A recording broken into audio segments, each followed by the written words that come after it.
Hello, welcome to spelling, second and third grade. This is our first lesson in trimester 3, and we just reviewed vowel consonants and vowel suffixes and consonant suffixes for our last list, and hope you guys did well on your quiz. Today we're going to review the 1-1-1 rule. We're going to still review consonant and vowel, our suffixes, and then we're also going to explain why sometimes the Y and sometimes the W are considered vowels. And that's important to know whether we double a consonant or not. So we're going to start with reviewing our vowel and consonant suffixes. Remember again, the vowel suffixes, the suffix will begin with the vowel, and our consonant suffixes, the suffix begins with the consonant. So in the word bedding, we are going to focus in on how to spell the root first, which would be bed, B-E-D, and then we think, what consonant or what suffix do we have? And again, we have our ing. So we need to decide if this is spelled correctly. And what we know from the last video is that the ing likes to have a friend when we separate into syllables. So that means we're going to pull the D over. And then we have beating, because whenever there's an open door for our vowel, it always says it's long sound. It has to be closed in to have its short sound. So to make it short, we know we need to double the D. So I have another D here, and now we have the word bedding. So in that case, yes, we have to double the D. Our next word is canning, and I'm going to spell it right here. Can is our root. Again, we have the ing, and if we pull him over to play, we have another problem. It says caning, and we want it to say canning, so in that case, we're going to pull in. So in that case, yes, we do double the consonant. Let's do one where we're not doubling the consonant, and that would be the word gladly. So let's spell glad. G, L,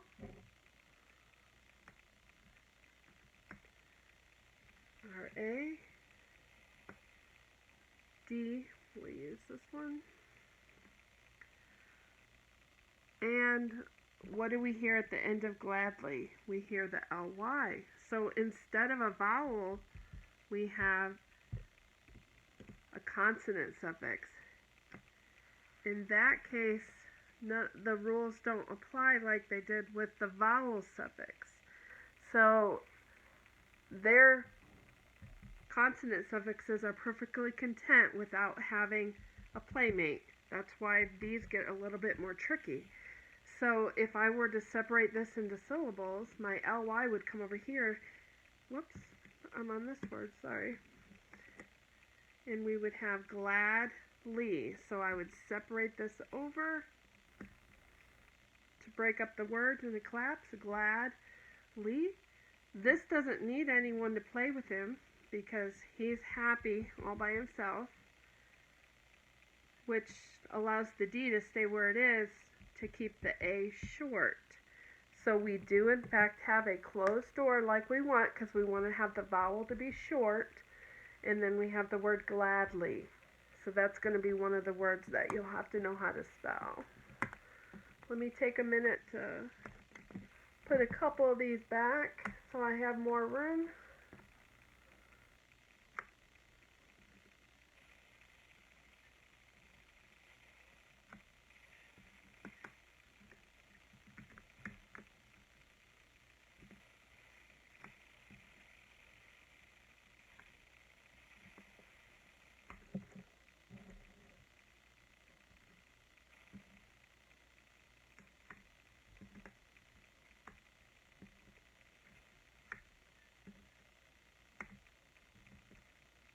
Okay. One of our other words is jumping, and this one is another example where we don't have to double the consonant. And I'll tell you why.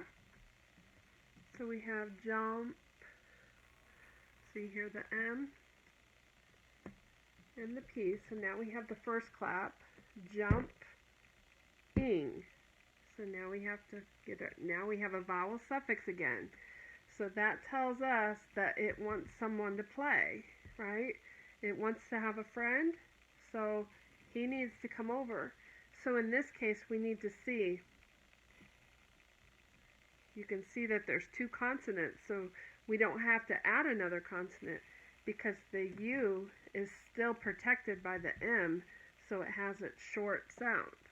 So the word jumping is good all by itself without adding a consonant.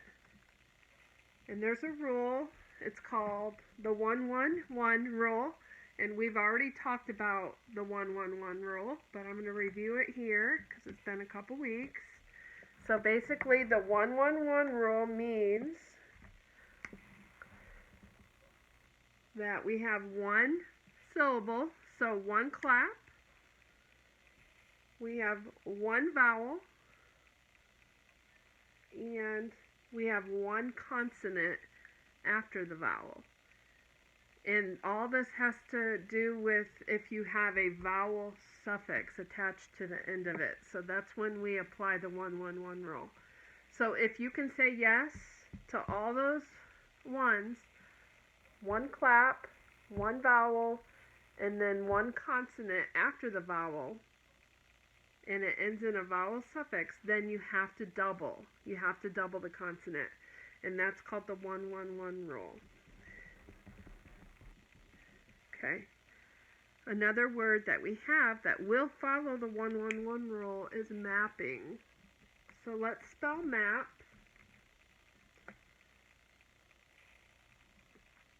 Here's our map, then our ing. Mapping. So let's see if it has the 1-1-1 rule. So we have map, that's one clap. So we ignore the vowel suffix when we talk about the 1-1-1 rule. But we know we have to apply the 1-1-1 rule because we do have the vowel suffix. So we have one clap, we have one vowel, and we have one consonant after the vowel.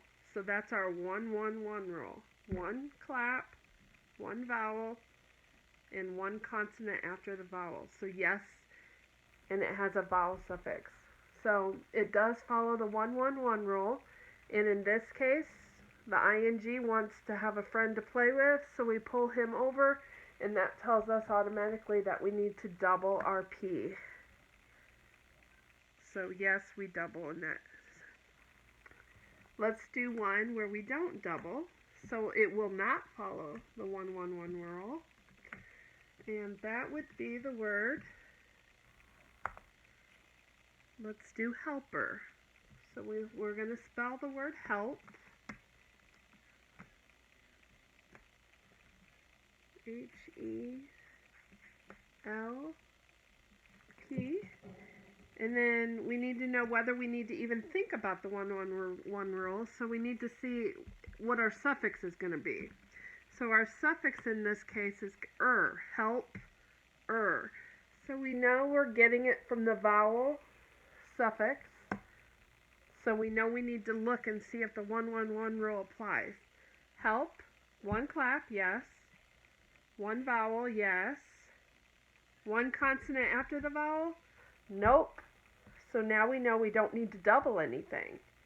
Because another way to check yourself is you can pull the P over because the vowel suffix likes to have a friend to be with him.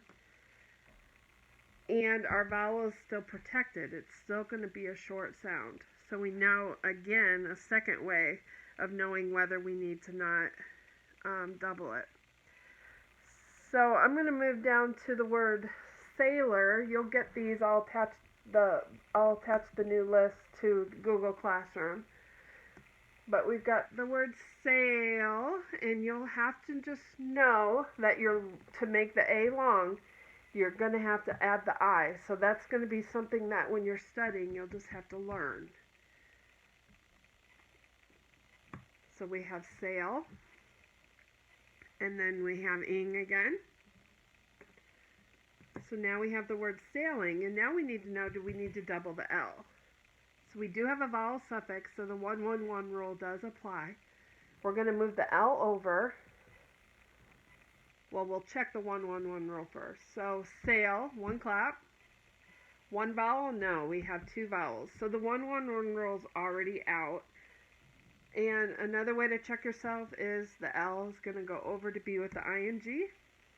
And then we have our word. We don't have to do anything else to it. Okay, so that was sailing. Another that might be a little bit more confusing is when we have a Y or a W. So I'm going to go over a couple of those.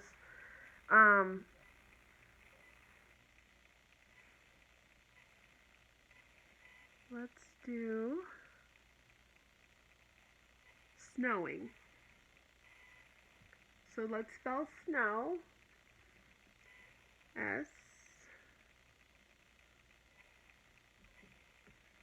N.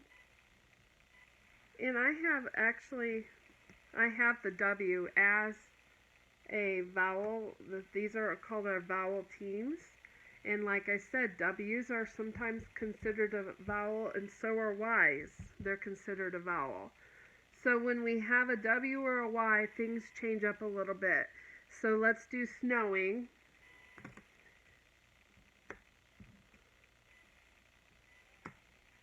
And since we have what's considered two vowels, the 1-1-1 rule is slightly different. So we have snowing, and that also changes not having anyone to play with. So these are the exceptions. Like I said, I tell my class all the time that English has so many rule breakers and things you just have to learn and memorize. But there is some reasoning behind why we spell things certain ways. And if we can just get the rules in our head, it's helpful when we learn how to spell. We can either just plain old memorize it, or we can actually learn the theory behind why we spell things the way we spell them. So in this case, anytime we have a vowel Y or a vowel W, the 1-1-1 rule doesn't apply anymore. So snowing, you do not double anything there. Staying is another word. So let me just use that S and the T. So in this case, our vowel team is AY, and then we have ing. So you can see again that the Y, anytime the Y is matched up with the vowel or a W is matched up with the vowel, you don't double the consonant. So there's no doubling here. That's how you spell staying.